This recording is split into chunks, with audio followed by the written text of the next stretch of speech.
बात करते हैं राहुल गांधी की, क्योंकि वायनाड और रायबरेली की 2 लोकसभा सीटों से चुनाव जीत चुके राहुल गांधी कहां से सांसद रहेंगे और कहां की सीट वो छोड़ेंगे, ये सस्पेंस जल्दी खत्म हो सकता है।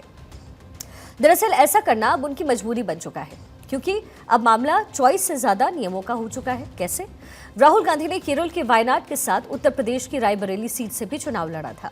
वायनाड से वो 2019 में भी सांसद बने थे और इस बार भी वायनाड की जनता ने उन्हें कुल 6,47,445 वोट देकर के जिताया, यानी तकरीबन ये 60% के आसपास, और उनकी जीत का मार्जिन 3,60,000 से भी ज्यादा रहा है। तो वहीं रायबरेली में उन्होंने और भी जोरदार प्रदर्शन किया। अपनी पुश्तैनी रायबरेली सीट में उन्होंने कुल 6,87,449 वोट मिले और वोट शेयर उनका रहा था 66.17%, जबकि रायबरेली में उन्होंने बीजेपी कैंडिडेट को तकरीबन 3,90,000 वोटों से शिकस्त दी। अब ऐसे में सवाल ये है कि वो इनमें से किस सीट को छोड़ेंगे और किस सीट को अपनाएंगे। ये फैसला उन्हें जल्दी करना होगा, क्योंकि संविधान के तहत कोई व्यक्ति एक साथ 2 सीटों से सांसद नहीं रह सकता, न ही वो एक साथ संसद के दोनों सदनों का सदस्य ही रह सकता है। ऐसे में उसे एक सीट छोड़नी पड़ती है, यह अनिवार्य है।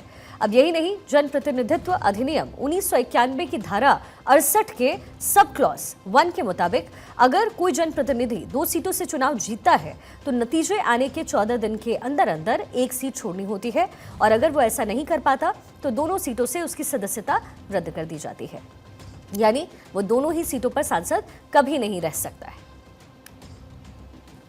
पीपल एक्ट है, उसके मुताबिक कोई भी व्यक्ति इलेक्शन तो 2 लोकसभा सीटों से कंटेस्ट कर सकता है, लेकिन उसको जिस दिन इलेक्शन वो विन करता है उसके 2 हफ्ते के अंदर कोई एक सीट छोड़नी पड़ेगी, और नहीं छोड़ने की स्थिति में उसको दोनों जगहों का डिस्क्वालिफिकेशन फेस करना पड़ेगा या दोनों जगहों की सीट गंवानी पड़ सकती है। ये ऐसा नियम है।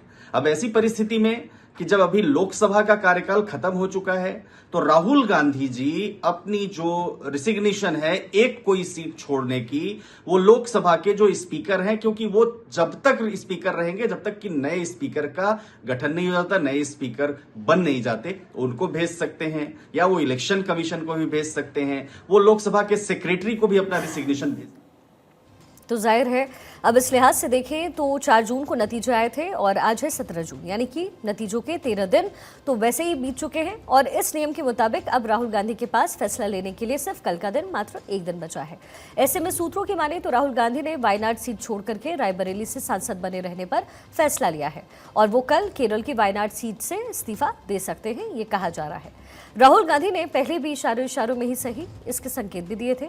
नतीजों के दिन पहली प्रेस कॉन्फ्रेंस में भी उन्होंने उत्तर प्रदेश को स्पेशल थैंक यू बोला था, लेकिन जब 12 जून को वो वायनाड पहुंचे थे तो वहां उन्होंने वोटर्स का आभार जताने के बाद कहा था कि किस सीट पर रहे, किसे छोड़े, इसे लेकर के वो अभी भी दुविधा में हैं।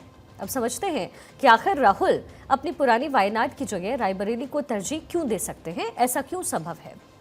तो पहली वजह तो ये है कि रायबरेली लोकसभा गांधी परिवार का गढ़ है और गांधी परिवार इसे खाली नहीं करना चाहेगा। दूसरी बात है कि गांधी फैमिली के मुखिया ने हमेशा उत्तर प्रदेश से नाता जोड़े रखा।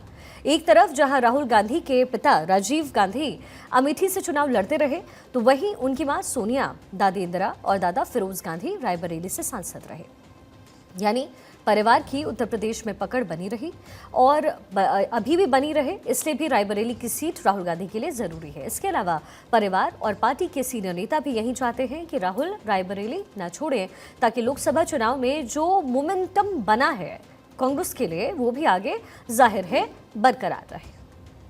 हाल ही में संपन्न हुए लोकसभा चुनाव में राहुल गांधी ने 2 संसदीय क्षेत्र वायनाड और उत्तर प्रदेश के रायबरेली से जीत हासिल की थी। राहुल गांधी के सामने चुनौती है कि वो दोनों संसदीय क्षेत्र में से एक संसदीय क्षेत्र का चुनाव करें। देखना दिलचस्प होगा कि राहुल गांधी क्या कुछ फैसला लेते हैं, लेकिन इस बाबत उन्होंने लोकसभा सचिवालय से जानकारी भी मांगी है।